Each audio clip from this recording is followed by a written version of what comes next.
बिस्मिल्लाहिर्रहमानिर्रहीम। हज़रत अली से किसी ने पूछा, मैं बहुत कोशिश करता हूँ कि सुबह नमाज़ पढ़ूँ मगर उठा नहीं जाता।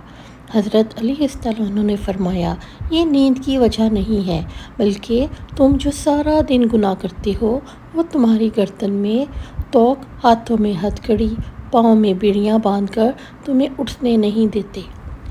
हज़रत अली के पास एक शख्स आता है और अर्ज़ करता है, मुझे रात को ठीक से नींद नहीं आती, रात को सो नहीं पाता और जब सुबह उठता हूँ तो पूरे जिस्म में दर्द रहता है और वो दर्द बढ़ता जाता है।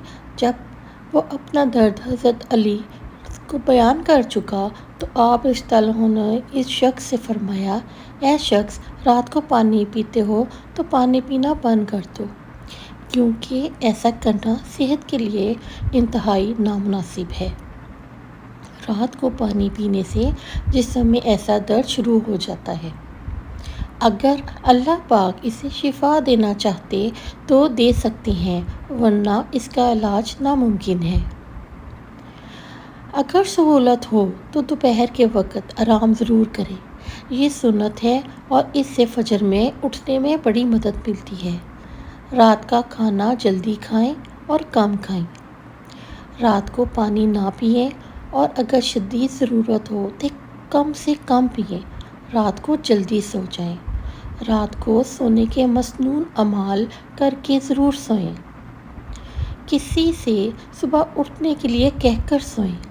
अलार्म लगाकर सोएं और अलार्म को इतना दूर रखें कि इसे बंद करने के लिए चलकर जाना पड़े। जैसे ही आँख खुले तो दोनों हाथों से चेहरे को देर तक अच्छी तरह मलें। ये अमल मुवाफ़िक़े सुन्नत है।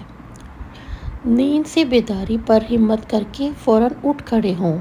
नफ्स के इस तकाज़े पर हरगिज़ अमल ना करें कि अभी थोड़ी देर और आराम कर लेते हैं, फिर उठ जाएंगे। इस तरह नमाज क़ज़ा हो जाती है। अल्लाह से मदद चाहें, फजर के लिए उठने का पुख्ता इरादा करें, अंदरूनी अलार्म लगाएं, यानी अल्लाह ताला से दिल में मुकम्मल मोहब्बत पैदा करें।